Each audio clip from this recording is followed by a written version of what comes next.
I'm your host, BrightLearn, and today we're going to explore a topic that is as intriguing as it is controversial: the United Nations and the emerging New World Order.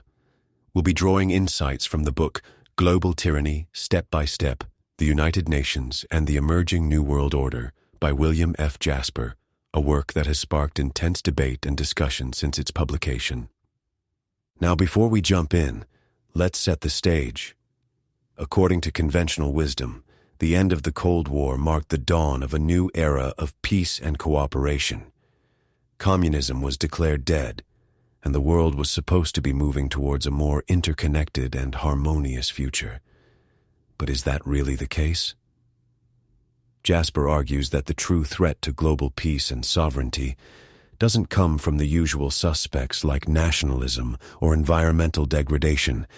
Instead, he points to the growing influence of the United Nations and the push for a new world order.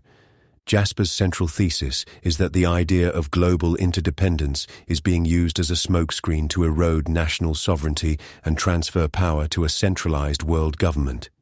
He claims that this is not some distant possibility but a process that is already well underway, and he backs this up with some compelling evidence.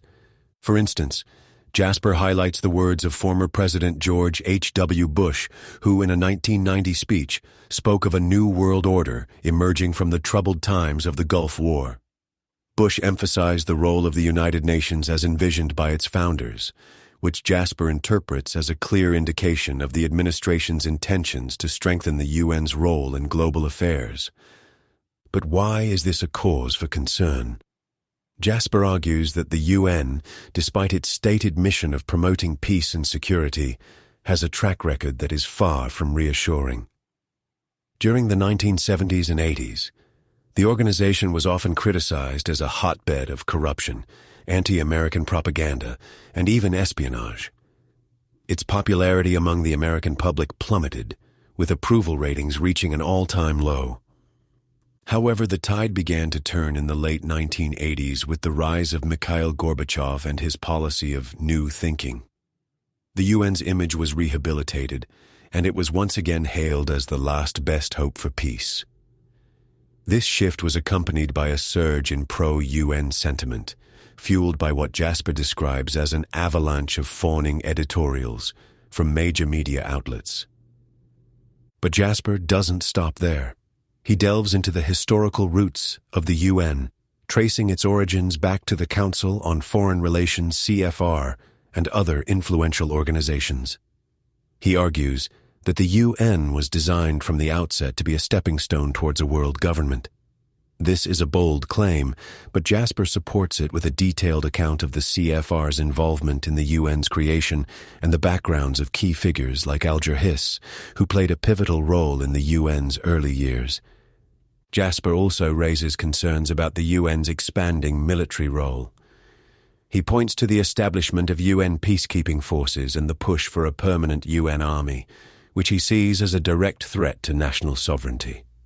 He cites examples like the UN's intervention in the Congo in the 1960s, which he describes as a brutal and misguided attempt to suppress a legitimate independence movement.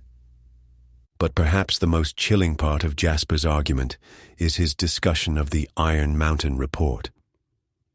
This controversial document, allegedly produced by a secret study group in the 1960s, suggests that the threat of environmental catastrophe could be used as a tool to promote global governance. Jasper argues that this report, whether authentic or not, reflects a mindset that views global crises as opportunities to advance the agenda of world government. Jasper's analysis of the environmental movement is equally provocative. He claims that the push for global environmental regulation is not just about protecting the planet, but about consolidating power at the international level. He cites the Earth Summit in Rio de Janeiro in 1992 as a prime example, where he sees the convergence of corporate interests and radical environmentalism as a deliberate strategy to promote a new green world order. Now, it's important to note that Jasper's views are highly controversial and have been met with criticism from many quarters. Some argue that his analysis is overly conspiratorial and that he exaggerates the threat posed by the UN. Others point out that the UN has played a vital role in numerous humanitarian efforts and peacekeeping operations around the world. But regardless of where you stand on the issue, Jasper's book raises important questions about the future of global governance and the balance between national sovereignty and international cooperation. As he puts it, the peril America and the free world face today is real, though far greater in scope than what a peace-hungry world faced in 1938. Jasper's call to action is clear. He urges Americans to wake up to the reality of the New World Order and to resist the erosion of their constitutional freedoms. He believes that the only way to preserve liberty is to maintain a strong and independent nation-state, free from the control of unaccountable international bodies. In conclusion, Global Tyranny Step by Step is a provocative and thought-provoking work that challenges us to rethink our assumptions about the United Nations and the emerging global order. Whether you agree with Jasper's conclusions or not, his book is a valuable contribution to the ongoing debate about the future of our world.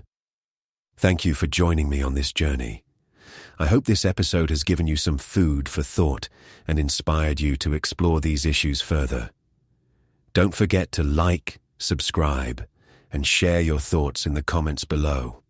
Until next time, keep learning and stay curious. This has been a BrightLearn video from BrightLearn.ai on the book Global Tyranny Step by Step, The United Nations and the Emerging New World Order by William F. Jasper. Visit BrightLearn.ai for more fascinating videos like this one, and visit naturalnews.com for full editorial coverage and breaking news on critical stories that keep you informed and aware of what's really going on.